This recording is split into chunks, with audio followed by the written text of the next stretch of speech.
Hello and welcome back to my series on Stravinsky's Petrushka, section 4. Let's turn our attention to the right hand. So here we have a few advantages. One is that it's not all octaves, but there are a lot of single notes in there, which gives us a little bit of a break.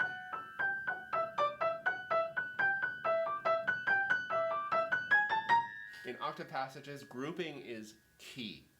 I think it's helpful to look at the thumb line by itself.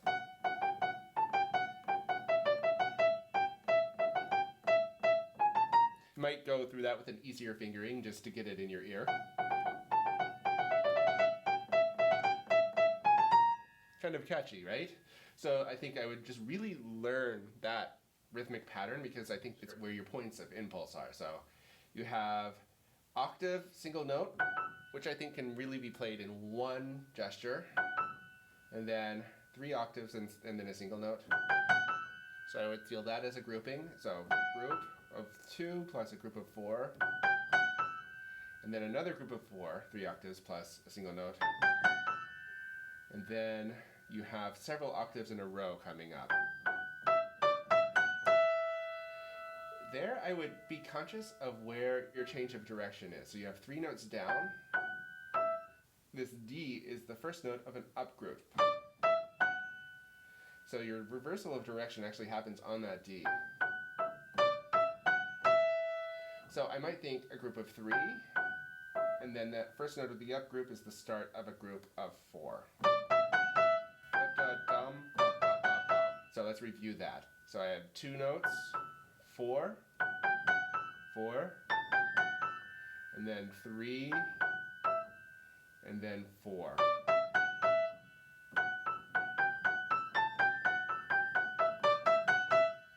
Does that make sense? I hope.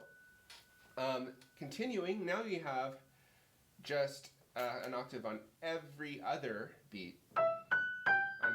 So you have octave, single, octave, single, octave, single. So on that I would just think groups of 2.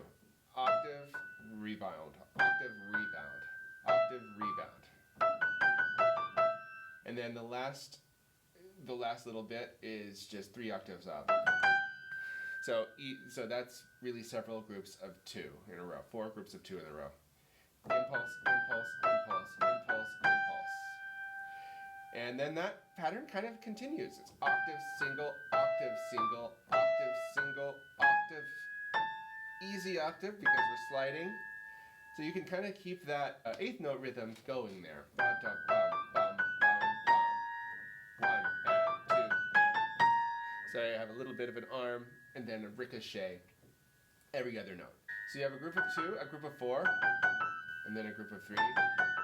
Another group of 4, I mean.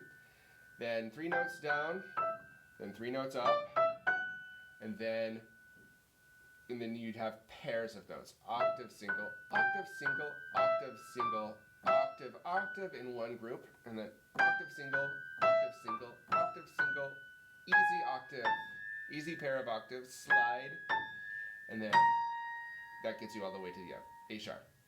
Let me say all of that again. So group of 2, group of 4, group of 4.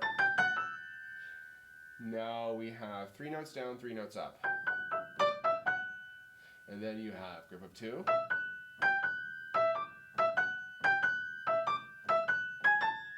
Really for the rest of the passage.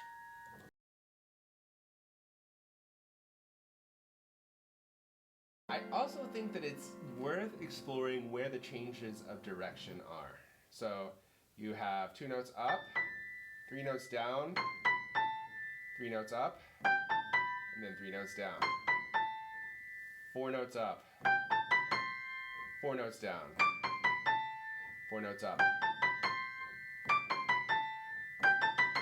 So at each of those reversal points, the first note of a down group should already feel like it's on its way down, and the first note of an up group should feel like it's already on the way up.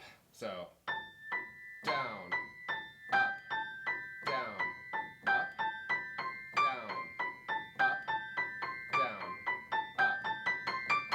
So I would practice that way. One other thing you might do is find the notes that are with the left hand.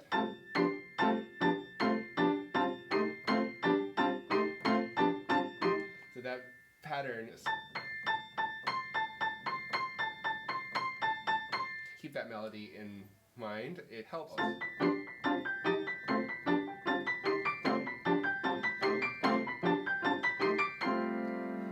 Also, I would practice trying to stay as close to the keys as possible, like this. Creates the outline of the passage, keeping your fingers very close. The only thing you feel different when you play it normally is a little bit more activity in the fingertip. As you go up towards the pinky, I think of it as kind of the path of the upper arm goes like this. If you just feel the most natural way to slide your hand across the keys, there's a little bit of an undershape on the way up. And then on the way down, try sliding your fingers over the keys. It's more this way, it's up and over. So I think of this as a lower and higher. So the wrist and upper arm kind of make a circle here.